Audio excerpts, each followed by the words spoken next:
Nunca antes en la historia han existido tantos cines en el mundo. Los hay de todo tipo, con múltiples salas en su interior. También los hay minimalistas, que parece que uno va ahí con la intención de que nadie más se acerque. Todos ellos, sin duda, tienen un sonido envolvente, una pantalla gigante, imagen de primera calidad y, por supuesto, sillones confortables y en ocasiones extra grandes. Pero no solamente los cines son más cómodos que nunca, sino que las películas son más especiales que nunca. Cientos de personas trabajan en todo el proceso y se dedican millones de euros, a veces muchos millones de euros, para confeccionarlas, para planearlas, para elaborarlas y también para promoverlas. Y sin embargo, proporcionalmente, nunca antes en la historia del cine la gente ha ido tan poco al cine.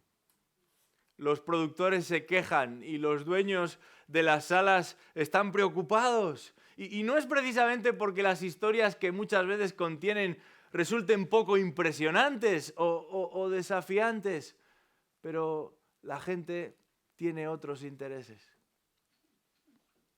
Algo parecido sucede con la Biblia, con la palabra de Dios, aunque con efectos mucho más dramáticos. Porque uno puede vivir una vida maravillosa, completa, satisfecha, feliz, sin haber pisado un cine en su vida. Pero si hablamos de la Biblia, la cosa cambia drásticamente, porque nuestra vida depende de ella. Y es que la Escritura misma nos confirma que la fe viene por el oír y el oír la palabra de Dios. Nunca antes en la historia de la humanidad ha habido tantas Biblias, tantas versiones de la Biblia, tantos colores para cubrir esa Biblia, tantos tamaños, tantos formatos. Cada mes se publica una Biblia de estudio. No todas son iguales, por cierto. No porque hayan publicado una Biblia de estudio significa que la puedo añadir sin ningún tipo de pensamiento al respecto a mi colección. Pero proporcionalmente, nunca en la historia de la humanidad se ha leído tan poco la Biblia. Teniendo en cuenta que hoy todo el mundo sabe leer, ¿verdad? Acabamos de regresar de un campamento de jóvenes. Y una pregunta tabú para más de uno es: ¿cuánto tiempo dedica a leer la Biblia? Y ya no digo al día, sino a la semana, y como me descuide al mes. Y no es precisamente porque las historias que la Biblia contiene resulten poco impresionantes o desafiantes.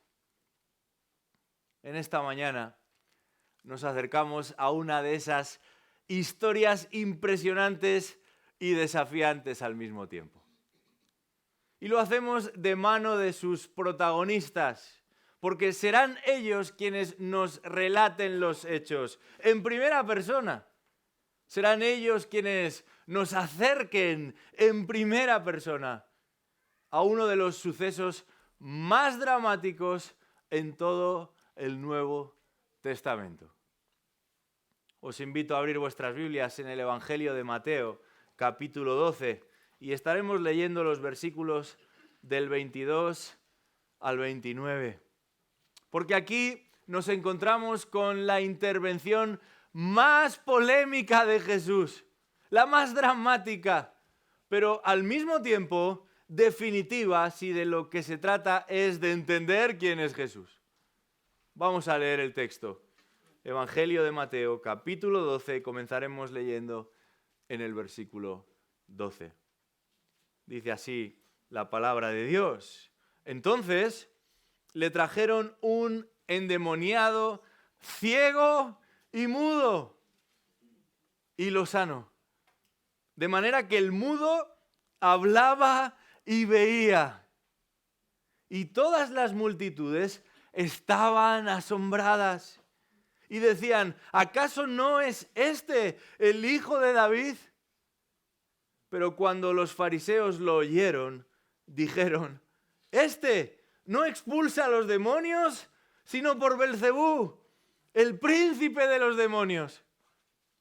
Y conociendo Jesús sus pensamientos, les dijo, «Todo reino dividido contra sí mismo es asolado, y toda ciudad o casa dividida contra sí misma no se mantendrá en pie.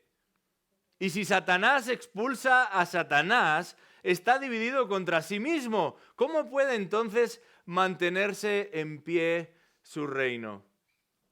Y si yo expulso los demonios por Belcebú, ¿por quién los expulsan vuestros hijos? Por tanto, ellos serán vuestros jueces. Pero si yo expulso los demonios por el Espíritu de Dios, entonces el reino de Dios ha llegado a vosotros.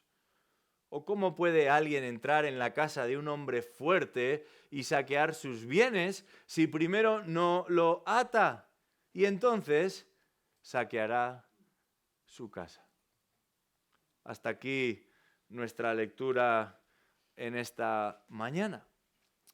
Y aquí Mateo conecta con lo dicho anteriormente y lo va a hacer con un nuevo milagro, con una nueva intervención de sanación, que va a servir para confirmar que el rey tiene autoridad sobre la enfermedad, el rey tiene autoridad sobre las realidades espirituales y también sobre aquellos que se creen maestros de la ley. Y lo primero que nos encontramos aquí es con el testimonio de la persona que más se va a beneficiar de todo lo ocurrido en esta historia. Y no es otro que el mudo. El mudo. Versículo 22 dice ahí que entonces le trajeron un endemoniado ciego y mudo y lo sanó, de manera que el mudo hablaba y también veía. El mudo que además de mudo es ciego y tiene un demonio. Es por ahí por donde comienza Mateo. Y dice el versículo 22 que le trajeron a esta persona, le trajeron a un endemoniado, por ahí comienza Mateo, que además era ciego y mudo. Su condición era tan precaria, tan limitada, que tienen que traerlo. Y tienen que traerlo entre varios. Varios fueron quienes lo trajeron en la presencia de Jesús. Este hombre del que no sabemos ni su nombre no puede llegar por sí mismo a la presencia de Jesús. Porque este hombre del que no sabemos ni su nombre no quiere llegar por sí mismo a la presencia de Jesús. Está mudo, está ciego y endemoniado. Cuando uno va a comer a un lugar de comida rápida, normalmente se pide todo el combo, ¿verdad? Porque sale más barato. Bebida, patatas y el plato principal. Bueno, aquí no interesa hacerse con el combo. No nos interesa el sumar en una sola persona tantos problemas, tantas situaciones extremas. Si ya de por sí resultaría complicado ser mudo, si ya de por sí resultaría ser complicado ser ciego, imagínate ser mudo y ser ciego y además estar poseído por un demonio. Imaginaros su situación. No simplemente tiene una mano paralizada. Eso le había sucedido a unos versículos más atrás. Y el pobre recibió la sanación y se fue feliz a su casa. Pero el problema de este otro es mucho más serio. Nadie sabe lo que está pensando, porque nadie puede comunicarse con él. Él no se puede expresar, no puede articular palabra y no ve absolutamente nada. Se encuentra completamente aislado. Aislado y dominado por un espíritu malo que lo mantiene todavía más excluido, más retirado, más incomunicado. Y así pasan los días para esta persona. No sabemos cómo podía llegar a conseguir comida, probablemente por las limosnas del que se atrevía a acercarse un poco, porque al más mínimo ruido este hombre estallaría en cólera. Y no era capaz este hombre, por supuesto, ya no decimos de ganarse la vida por sí mismo, sino de vivir de una manera decente por sí mismo. Pero en cierto modo que desconocemos, algunas personas saben que Jesús está cerca y se atreven a acercarse a Él y a traerlo consigo. ¿Quién sabe si incluso contra su voluntad? Porque no pueden comunicarse con Él, porque Él no puede responder. No simplemente le entregan una invitación. A veces uno conoce a alguien y quiere invitarle a que se acerque a la persona de Jesús, a la palabra de Jesús. Y le extiende una invitación. O bien le manda un texto, o bien le regala un flyer, o directamente se sientan y hablan y, oye, ¿por qué no me acompañas a escuchar acerca de este Jesús? Esto no sucedió con aquel hombre en aquel día. El texto dice que lo trajeron. Y no pudieron hacerle un mayor favor, un mejor favor. Porque el texto dice que Jesús lo sanó. Literalmente lo sanó inmediatamente, instantáneamente. Y el evangelista no puede ser más explícito en su explicación. Dice, lo sanó, así que el mudo, hablar y ver.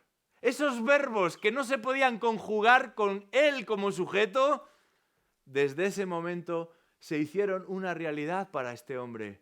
En un instante hablaba, en un instante veía, en un instante ya no hay silencio para él, ya no hay oscuridad para él, ya no hay demonio para él. No se nos dice mucho más. Todo sucede muy rápido. Pero este hombre atormentado, este hombre atrapado, este hombre dominado en un abrir y cerrar de ojos, este hombre ve. En un abrir y cerrar de boca, este hombre habla, su lengua se mueve y puede relacionarse con los demás de una manera absolutamente normal. Normal. Sí, normal, lo que nunca había sido, natural, lo que nunca había vivido. En aquella cultura en la que el estar enfermo era sinónimo de pecado, el ser mudo y ciego y además dominado por un demonio lo convertía en un paria, en un indeseable, en alguien difícilmente visto con otros. Pero Jesús, al verlo llegar, lo sana.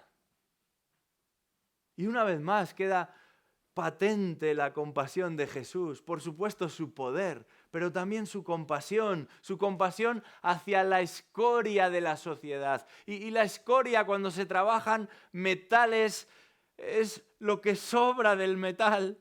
La escoria, cuando se trabajan minerales, es lo que sobra del mineral, es lo que se arroja a la basura, es de lo que nadie quiere hacerse cargo. Esta era la situación para aquel hombre. Pero Jesús se acerca a los indeseables, a los nadie, a lo que no vale, a lo que ninguno quiere tener cerca, a lo que para los demás resultaría molesto, desagradable, embarazoso. Igual que había sucedido tantas veces a lo largo de su ministerio. Jesús pasó tiempo con las viudas, con los leprosos, con los niños, y todos ellos, cada uno en su categoría y en su situación particular, pertenecían al grupo de los relegados, de los despreciados, de los invisibles, de los incómodos. Pero Jesús los recibe a todos. En este caso, los recibe a Él y no sabemos de qué manera, pero lo sana, lo cura, lo restaura a una situación única para Él. Nosotros hoy no somos llamados a curar a nadie, no somos llamados a sanar a nadie, a menos que nos dediquemos a la medicina y sus derivados. Pero sí a mostrar esa misma compasión espiritual que Jesús mostraba. Una compasión que va más allá de saciar las necesidades materiales. Para eso ya están otros. Una compasión que tiene que ver con las almas. Y todas las almas son iguales. ¿Sabes esto? No importa cuál sea su funda, pero todas las almas son dignas de la compasión de un Dios que ha creado a todo ser humano a su imagen y a su semejanza. A veces nos creemos mejor que otros por nuestro color de piel o por nuestras facciones. Igual que el más guapo, igual que el más feo, todos terminarán en el mismo sitio, en el polvo. Pero Jesús no está tan pendiente de lo que está fuera, sino de lo que está dentro. Y Él se acerca y muestra compasión para con las almas, algo que nosotros deberíamos hacer también. Con las personas relegadas, invisibles, incómodas, esas que para la mayoría resultaría molesto tener a un lado, esas que para la mayoría resultaría desagradable tener a un lado. Que el Señor nos libre de fijar nuestra atención exclusivamente en los sanos, en aquellos que no necesitan nada, a los que todo les va bien, en aquellos con los que todos quieren estar. Cuando la Iglesia comienza a comportarse de esa manera, se ha alejado de Jesús. Se ha apartado de Jesús, ha dejado de seguir a Jesús, ha dejado de obedecer a Jesús. Fíjate con qué rotundidad lo explica Santiago en el capítulo 2 de su epístola. Si mostráis favoritismo, es decir, si preferís a unos antes que a otros, cometéis pecado y sois hallados culpables por la ley como transgresores. No es algo menor. De hecho, a continuación, ligado con este texto, conectado con este texto, el siguiente versículo que Santiago nos incluye ahí es el siguiente. Porque cualquiera que guarda toda la ley, pero tropieza en un punto, se ha hecho culpable de todos. ¿Y cuál es ese punto que Santiago tiene en mente? El preferir a unos más que a otros.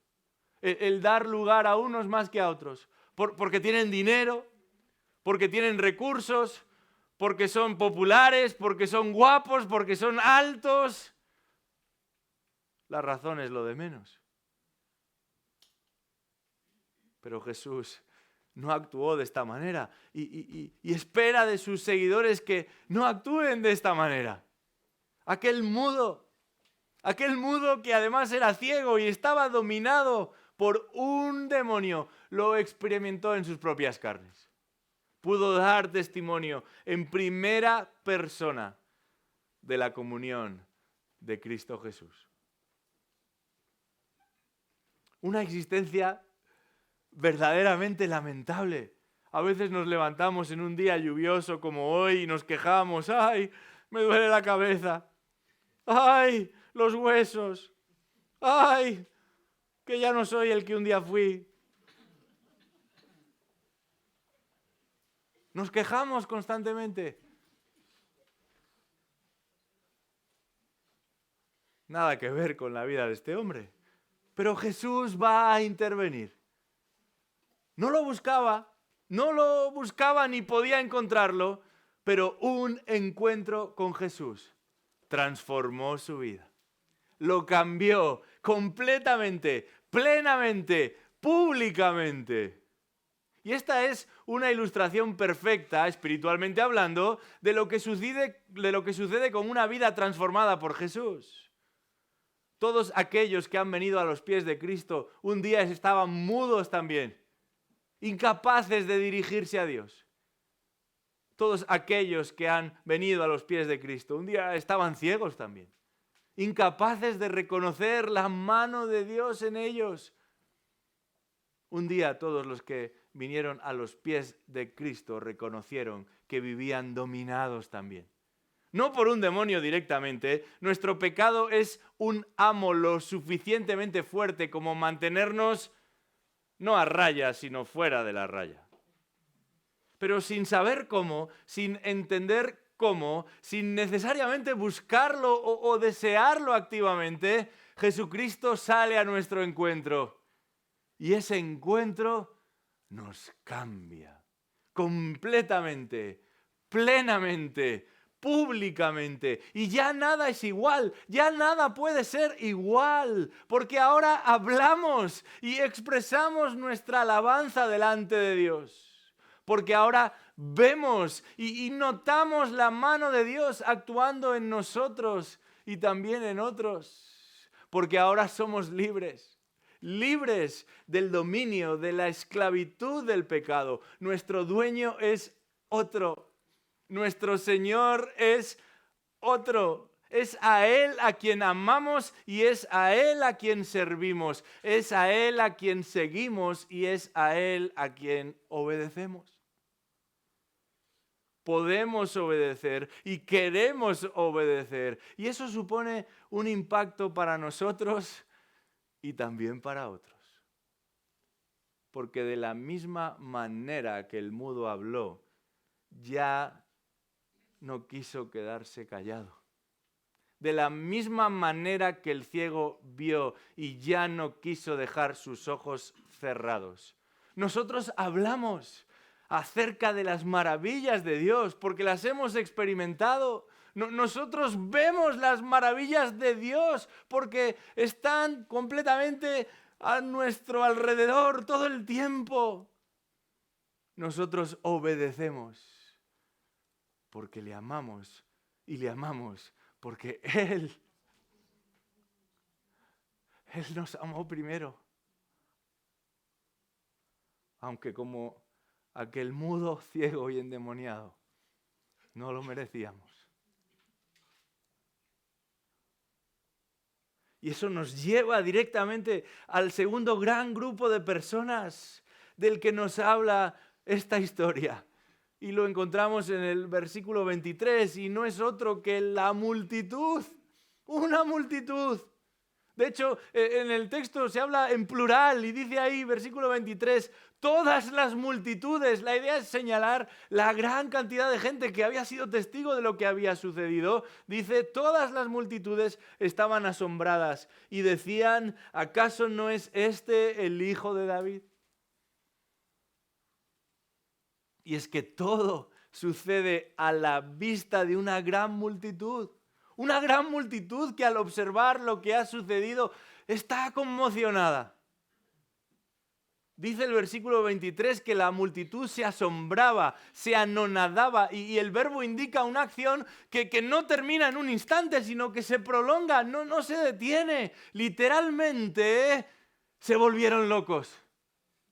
Eso es lo que está diciendo Mateo aquí. Y decían, ¿acaso no será este el hijo de David? Muchos hemos experimentado la sensación de encontrarnos a un personaje que admiramos. Y aunque lo hemos seguido por mucho tiempo, en el momento en el que se cruza en nuestro camino, no sabemos qué decir, no sabemos cómo reaccionar. Hemos estado esperando ese momento durante tanto tiempo y no sabemos qué decir. A los niños les sucede continuamente. Se pasan el año hablando de Papá Noel. Y cuando lo tienen delante en el centro comercial, no saben qué decirle. Se quedan sin palabras, han escrito su carta, la tienen subrayada, coloreada, rodeada, casi ya rota antes de meterla en el sobre. Y comienzan a pensar y a dudar, ¿será ese señor de la barba blanca el mismo al que yo le voy a mandar la carta? ¿Seguro que es él? No creo que sea él. No, además se le ve un poco caída la barba. Y no está tan gordo como me lo imaginaba. Y además no habla como en la tele. No puede ser él. O sí será él. Así estaban aquellos ese día. Aquellas gentes que vieron el milagro y se quedaron atónitos, impresionados, sin habla. En un momento determinado, la palabra nos deja caer que comenzaron a dudar de sus propios sentidos, de si lo que estaban viendo era real, al punto de plantearse si ese Jesús no sería el Mesías prometido. Ese del que tanto habían oído hablar, ese al que llevaban tanto tiempo esperando, que ya dudaban si realmente vendría alguna vez. Pero piensa por un momento en esto. Lo que nosotros hemos podido ver y aprender acerca de Cristo a través de las páginas de la Escritura resulta mucho más impresionante. Aquellos conocieron una pestaña de Cristo en el milagro de aquel día. Pero a nosotros se nos ha dado acceso a muchísimo más. Y sin embargo, me temo que para muchos Jesús es esa figura que sacamos a pasear en momentos puntuales del año, como por ejemplo en Semana Santa o en Navidad. Jesús es el acompañante perfecto para ocasiones señaladas. Bodas, bautismos, y nosotros no hacemos comuniones, pero hacemos otras cosas. Sin embargo, ¿cuándo fue la última vez que pensar en la persona de Cristo te afectó de esta manera como a la multitud? ¿Te impresionó? ¿Te conmocionó? ¿Te dejó sin habla? Al punto de entender que Él es alguien distinto, que Él no es como cualquier otro, que Él no es cualquier otro, que Él es alguien superior, que Él es alguien mejor, que Él es alguien singular, que Él ha irrumpido entre nosotros, se ha acercado a nosotros, el Dios de los cielos ha venido a nosotros como uno de nosotros, pero sin pecado. En aquel día, una multitud de testigos experimentaron algo parecido, todavía nublado, borroso. Pero inmediatamente para todos ellos se hizo muy evidente que lo que habían contemplado no era ni mucho menos normal. No era un bulo, no era una noticia que corre como la pólvora en redes, pero que nadie ha podido contrastarla. Nadie sabe si a ciencia cierta ha tenido lugar o no. Ellos, aquel día, lo vieron con sus propios ojos y sus mentes se fueron directamente a la figura de aquel de quien tanto habían escuchado hablar, el Hijo de David. Esta expresión que encontramos en el versículo 23, Hijo de David, es una expresión importante en el Evangelio de Mateo. Es una expresión importante en toda la Biblia, pero particularmente en este Evangelio, donde se quiere conectar lo que el Antiguo Testamento señalaba acerca del Mesías con la persona de Jesucristo. Y en el primer capítulo ya se nos dice que Jesús es Hijo de David. Porque apunta no simplemente a un descendiente de ese gran personaje que fue el rey David, en la historia de Israel y del pueblo judío, el rey por antonomasia, el rey modelo, el rey al que todos los reyes quisieron parecerse pero que ninguno lo logró, sino que se refiere al rey con mayúsculas, se refiere al justo con mayúsculas, el que devolvería toda la gloria perdida tantos siglos atrás. El que los guiaría a una prosperidad y una bendición desconocidas. Todo por medio de hechos portentosos como los que aquel día estaban contemplando. Eso nos lleva directamente al tercero de los protagonistas. Igual que en el caso anterior, se trata de un grupo de personas, pero al contrario que el caso anterior. De la multitud, no solamente no han perdido el habla, sino que van a hablar más de lo que deberían. Se trata de los miserables. No estoy pensando en el musical, sino en esos fariseos que van a intervenir en el versículo 24. Versículo 24 dice: cuando los fariseos lo oyeron, dijeron: este no expulsa a los demonios, sino por Belcebú, el príncipe de los demonios. Miserables. Son unos miserables. Esta es la descripción más exacta, más acertada para presentar de alguna manera sencilla y que todos podamos entender qué clase de personas eran estas. Los fariseos están tan ciegos como el ciego, están tan influenciados por el demonio como el endemoniado, pero no están mudos. No lo están. Este versículo 24 comienza con un pero. Todas las palabras en la Biblia son importantes. Y ese pero ahí nos indica que hay un contraste con lo anterior. Hay un pero. El pero de los fariseos. El enfermo había recibido con satisfacción su curación. No iba a ser distinto. La multitud estaba asombrada y animada ante el milagro. Y nos encontramos con un pero.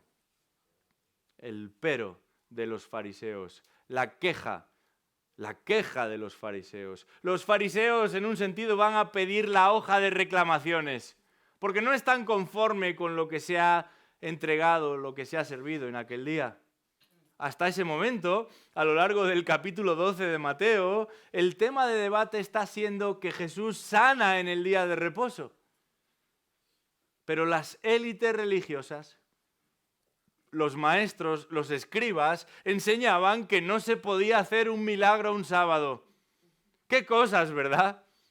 Como si sucediese todos los días o todos los sábados. Es por eso que se habían confabulado, dice el texto al principio del capítulo, para atacar a Jesús, para destruir a Jesús. Y Jesús decide tomar un perfil, vamos a decirlo así, bajo. No por temor ni por miedo, sino por sabiduría. Sabemos esto porque, entre otras razones, lo que les molesta a los fariseos es que Jesús sane el día sábado, y lo continúa haciendo a lo largo de estos versículos. Y si Jesús sigue sanando, los fariseos siguen murmurando, siguen criticando, siguen descalificando, pero en este caso van a dar un paso más y van a acusar a Jesús de expulsar a los demonios, dicen ellos, por el poder de Belcebú. A los niños hoy se le ponen todo tipo de nombres. Algunos nombres son los nombres que las divinidades antiguas tenían. Pero no he visto a ningún niño que se llame Belcebú. Porque Belcebú era una divinidad de los filisteos, odiosa para los judíos y además conocido como el señor de las moscas. Imaginaros vivir en la Palestina del siglo I, donde las moscas van a donde van y el calor es constante y el olor es repugnante. Este era Belcebú. Así conocían los judíos, entre otros nombres, a Satanás. Alguien ha dicho, no pueden negar lo que Jesús ha hecho. No pueden cambiar lo que Jesús ha hecho. Solamente hay un recurso posible: acusarlo de magia negra. Y esto es lo que van a hacer. No pueden negar el milagro. No pueden disfrazar el milagro. Así que deciden condenar el milagro. ¿Cómo? Atribuyéndoselo al diablo. El milagro era incuestionable. De hecho, era un triple milagro. Y todos lo habían visto. El ciego veía, hablaba y se comportaba cabalmente. El asombro se respiraba en el ambiente. La gente alrededor había quedado estupefacta. Así que lo único que se les ocurre es lo peor que se les podía haber ocurrido. No cuestionan el milagro porque es imposible. Van a cuestionar el poder detrás del milagro. Y el Rey de los cielos va a ser acusado de ser un agente del príncipe de los demonios. El santo, el sublime, va a ser culpado de actuar en nombre de Satanás. El Señor del universo va a ser responsabilizado de ser un siervo del diablo. Y ese es el peor insulto, con gran diferencia, que se le puede lanzar al Hijo de Dios. Es una blasfemia y no hay perdón para esta blasfemia. El que afirma algo así está en una situación muy crítica. Solamente tenéis que leer los versículos que siguen y que serán parte de nuestro estudio la próxima vez, si Dios quiere. Llegados a este punto, quisiera que pensáramos en quiénes son estos fariseos para entender la gravedad del asunto. En quiénes son y en qué están haciendo. Los fariseos son los maestros, los responsables morales y espirituales del pueblo. Tienen la responsabilidad de guiar al pueblo en todo lo concerniente a la ley de Dios, a la palabra de Dios. A eso se han comprometido, ese es su cometido, y enseñan en las sinagogas, predican en las reuniones, aconsejan a los que piden consejo y a los que no piden consejo. Por eso la responsabilidad de los fariseos es tan grande aquí. Y por eso notamos la terrible actitud de estas personas. Porque el pueblo piensa en lo que ha sucedido, ha visto lo que Jesús es capaz de hacer. Y permanece asombrado, anonadado, impactado, al punto que llegan a pensar que quizás, a lo mejor, ese Jesús realmente es quien dice ser, el anunciado, el esperado, el Mesías. En una palabra, el pueblo está dispuesto. Pero ellos, ¿qué hacen ellos? Lo apaciguan, lo calman, lo apagan como el que sopla una vela que está tratando de prenderse. El pueblo está despierto, pero ellos lo van a adormecer de nuevo. Más bien lo van a alertar, lo van a asustar, lo van a confrontar con Jesús. En lugar de animar, ellos van a desanimar. En lugar de promover, ellos van a dispersar. En lugar de impulsar, ellos van a desviar a la multitud en la dirección opuesta. ¡Qué terrible! Aquellos que debían guiar a la multitud hacia el Mesías, los ponen en contra del Mesías.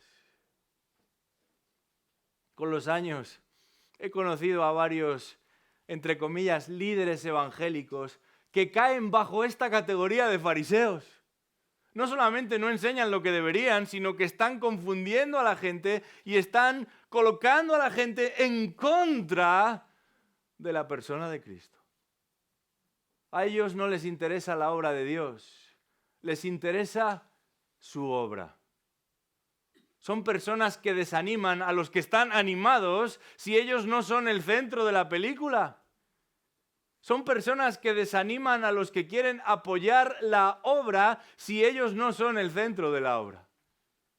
Son personas que desaniman a los que quieren estudiar si ellos no son el centro del estudio. Son personas que acusan a otros de salirse de las tradiciones. Y lo hacen por nombre y apellidos. Y se atreven a enviar cartas apuntando y señalando y criticando. Eso está sucediendo hoy, ahora, en esta ciudad. Si no son sus tradiciones y sus formas, se abrogan el rol de árbitros, de jueces. Y hasta hablan en términos similares al de los fariseos aquí en nuestro texto. ¡Qué atrevimiento! No se están oponiendo a los hombres, se están oponiendo a la obra de Dios. Y piensan que pueden administrar locales y decidir quién se reúne, y quién predica, y quién enseña, y quién viaja, y qué ministerios deberían salir adelante y cuáles no. Se están oponiendo a la obra de Dios.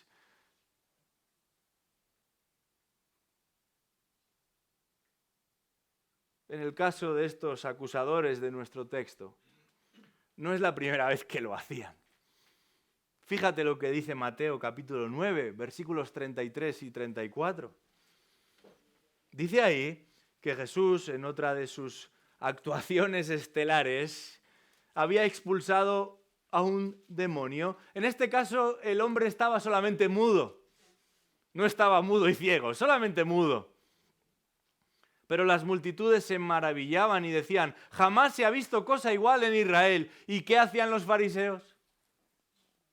De nuevo, apagar la pequeñita llama de los que mostraban cierto interés. Y decían, Él echa fuera a los demonios por el príncipe de los demonios. Pero en aquella ocasión Jesús no iba a contestarles. Y sin embargo aquí no tiene más remedio que exponer la gravedad de sus acusaciones. Y lo hace en los versículos del 25 al 29. Y es ahí donde nos encontramos al último protagonista de esta historia, que no es otro que el Maestro. El Maestro, versículos 25 al 29. Vamos a leerlos una vez más. Y conociendo Jesús sus pensamientos, les dijo, todo reino dividido contra sí mismo es asolado, y toda ciudad o casa dividida contra sí misma no se mantendrá en pie. Y si Satanás expulsa a Satanás, está dividido contra sí mismo. ¿Cómo puede entonces mantenerse en pie su reino? Y si yo expulso los demonios por Belcebú, ¿por quiénes los expulsan vuestros hijos? Por tanto, ellos serán vuestros jueces. Pero si yo expulso los demonios por el Espíritu de Dios, entonces el reino de Dios ha llegado a vosotros. ¿O cómo puede alguien entrar en la casa de un hombre fuerte y saquear sus bienes si primero no lo ata? Y entonces saqueará su casa. El maestro es el que habla, es el que toma la palabra. Y desde su estrado se dirige a los fariseos particularmente. A pesar de que en este evangelio nos encontramos con los sermones más conocidos de Jesús, nos encontramos con las parábolas más conocidas de Jesús, Mateo va a preferir otros títulos para referirse a Jesús. Pero aquí él, Jesucristo, va a ejercer una vez más como maestro, para hacerles ver lo que él es, más que un maestro. Él es el Mesías. Fíjate en la cantidad de recursos estilísticos y literarios que Jesús emplea aquí. La riqueza discursiva es una mina de oro para cualquier estudiante de Biblia y hermenéutica. Este tendría que ser el texto para empezar a hacer ejercicios de observación, porque hay tantas cosas que decir, hay metáforas, hay imágenes, hay contrastes, hay preguntas retóricas, hay oraciones condicionales. Esto es oro puro para el estudiante que si no va a un texto facilito está más perdido que un pulpo en un garaje. Dice el versículo 25 que Jesús los conocía. Jesús sabía, Jesús estaba al tanto del pensamiento, de la idea de ellos. Solamente en un versículo Mateo va a echar por tierra toda la acusación de los fariseos, la farsa, el montaje de los miserables fariseos. Porque Jesús sabe lo que están pensando. Dice ahí que conociendo Jesús sus pensamientos les dijo. Y esto es algo que solamente puede hacer Dios. Solamente Dios sabe todas las cosas. Solamente Él es omnisciente. ¿Sabes una cosa? Los demonios no son omniscientes. Satanás no puede leer la mente de nadie. Solamente Dios puede hacerlo. En apenas esa pequeña introducción, Mateo echa por tierra toda acusación de los fariseos. Y este detalle es importante, porque siempre que Jesús va a conocer lo que piensan los hombres en el Evangelio de Mateo, se trata en todas esas ocasiones de malos proyectos, de malos pensamientos, de malas ideas. Y esto resulta llamativo, pero también reconfortante, porque los malos no pueden actuar, no pueden operar, no pueden planear nada sin que Él lo sepa. Sin que Él lo sepa y sin que Él lo autorice. Jesús va a hablar aquí de un reino, de una ciudad, de una casa, de una corte de justicia y nos presenta tres posibles escenarios. Tres posibles escenarios para responder a la acusación de los fariseos. En realidad son tres posibles respuestas al examen que los fariseos plantean. Y solamente hay una respuesta correcta. Primero Jesús va a hablarles de esa primera posibilidad, de ese primer escenario, y se trata de un escenario absurdo. Versículos 25 y 26.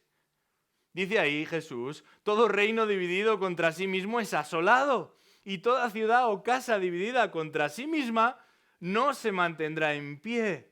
Si Satanás expulsa a Satanás, está dividido contra sí mismo. ¿Cómo puede entonces mantener en pie su reino? La idea es que este es un escenario absurdo. Esta es una posibilidad absurda. No tiene ningún sentido. Es ilógico pensar que Satanás se va a atacar a sí mismo. La idea es que una ciudad queda asolada, despoblada, destruida, cuando sus propios habitantes se enfrentan entre sí. Los grandes imperios de la historia de la humanidad no han caído de fuera adentro, han caído desde dentro hacia afuera.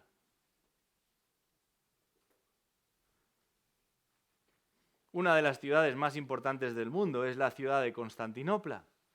De las 26 veces que intentaron atacarla y destruirla, 23 de ellas, el enemigo estaba en casa. Esto mismo sucedió con Roma. Muchos de los momentos en los que el imperio se encuentra en su álgido esplendor se van a ver comprometidos no desde fuera, sino desde dentro. Esto es lo que sucede en el contexto de una guerra civil. No importa cómo de grandes sean las murallas, si la rebelión comienza intramuros, desde dentro. Y no importa cuántas décadas pasan, todavía pensar en la guerra civil en este país es pensar en el gran conflicto, fratricida unos contra otros, sin posibilidad de encontrar un remedio. Muertos por un lado, muertos por otro lado, familias divididas, familias separadas. ¿Y cuántos años, cuántas décadas para reconstruir de nuevo un país que se vino abajo?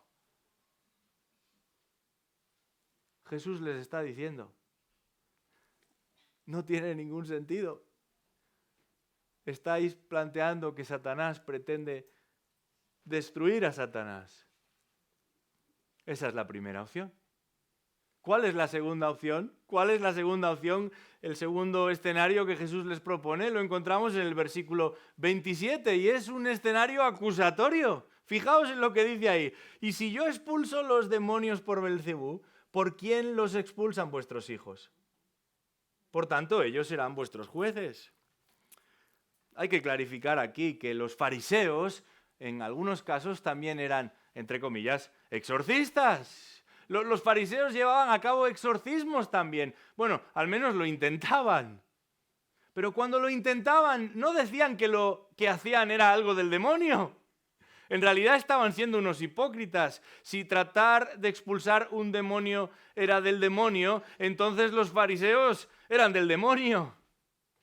Por eso Jesús les dice, si vuestros hijos lo hacen, entonces que juzguen ellos lo que estáis diciendo. ¿Cómo me podéis acusar a mí de hacer algo que vosotros constantemente tratáis de hacer? El problema es que no eran capaces y es por eso que tienen todavía más envidia de Jesús. Pero hay un tercer escenario y es un escenario abrumador. Versículo 28 dice ahí, pero si yo expulso los demonios por el Espíritu de Dios, entonces el reino de Dios ha llegado a vosotros. Indiscutible. Esto es lo que está sucediendo, dice Jesús. Esto que he venido proclamando, predicando, anunciando, es lo que está sucediendo. Y no dice, como decía antes, el reino de Dios vendrá, sino que el reino de Dios ha venido a vosotros. Y ha venido a vosotros por medio de un solo hombre. El reino de Dios ha venido a vosotros y es el Espíritu de Dios, el agente por medio del cual Él domina a esos demonios.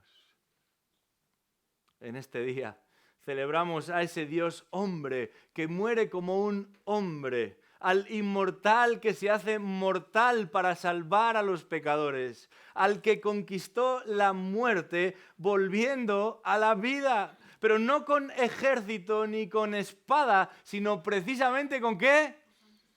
Con su Santo Espíritu. Un espíritu que lo fortaleció, un espíritu que lo capacitó, un espíritu que obró para que hombres como aquel mudo, ciego y endemoniado pudiesen ver, pudiesen hablar y pudiesen ser libres. Y en el versículo 29... Jesús va a cerrar el argumento. Y dice ahí, ¿cómo puede entrar alguien en la casa de un hombre fuerte y saquear sus bienes si primero no lo ata? Y entonces saqueará su casa. Hoy día existen todo tipo de sistemas muy sofisticados para proteger las casas. Y constantemente escuchamos anuncios en los que se nos vende el más fiable, el más seguro. Y sin embargo sigue habiendo robos. ¿Por qué? Porque en el momento en el que se desarticula toda medida de seguridad, en el momento en el que los que han de guardar la casa están atados, están inactivos, están incapacitados, uno entra y domina y hace lo que realmente quiere sin oposición. La ilustración es impecable. Esto no es un pequeño curso breve para cómo debemos atracar las casas. Jesús no está tratando de enseñarles a acercarse a una casa y que se lleven todo lo que pillen. Lo que Jesús está ilustrando es lo que Él acaba de hacer en la vida de ese hombre. Y si Él tuviese algún tipo de relación con Satanás, no habría desarticulado de esa manera a Satanás para poder liberar absolutamente del dominio de Satanás a esa persona. Jesús ha desarticulado completamente al enemigo. ¿Y cuál es, entre comillas, la moraleja? Lo que Jesús les está diciendo es que el reino de Dios se ha acercado y ese hombre que ve, que habla y que ha sido libre de toda influencia demoníaca es un heraldo más que clama acerca de ese Mesías que ha venido a la tierra.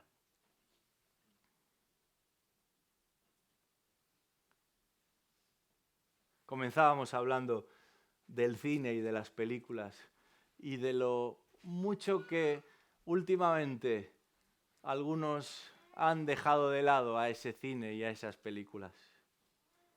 Y decíamos también que cada vez más la Biblia se ha convertido en una realidad secundaria y terciaria para bastantes. ¡Qué torpes!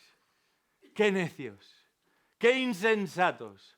Todos aquellos que prefieren dedicarse a otra cosa antes que acercarse a este Jesús que da vida a los muertos y vista a los ciegos. ¡Qué torpes! ¡Qué insensatos! Todos aquellos que dan rienda suelta a otros deseos y otras preferencias en lugar de acercarse a Cristo. Que el Señor permita que todos los que estamos aquí podamos, igual que aquella multitud, reconocer que este Jesús es alguien distinto. Pero no nos conformemos con asombrarnos y entusiasmarnos. Acerquémonos a Él y clamémosle, pidámosle que Él actúe en nuestra vida de la misma manera que lo hizo en aquel hombre, para que seamos nosotros los que hablamos de sus milagros y proezas, los que observamos el dedo de Dios actuando poderosamente y los que finalmente reconocemos que solo uno merece toda nuestra obediencia y adoración. Vamos a orar.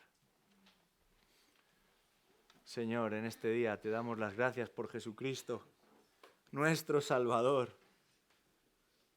Te pedimos perdón porque velada o no directamente, directa o indirectamente, muchas veces no prestamos la atención debida.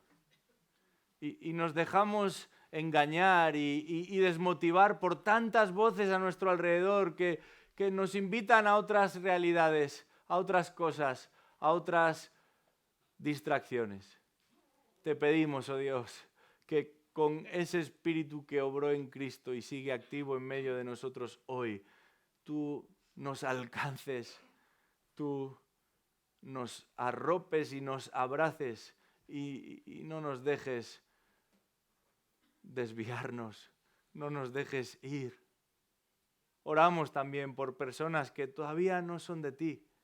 Pedimos, Señor, que tú tengas misericordia y compasión como la tuviste de aquel hombre perdido y que los salves y puedan convertirse en voceros de las grandezas y proezas de este Cristo Jesús, el Dios hecho hombre que murió y resucitó para darnos vida y vida eterna. Te alabamos hoy en el nombre de Jesús. Amén.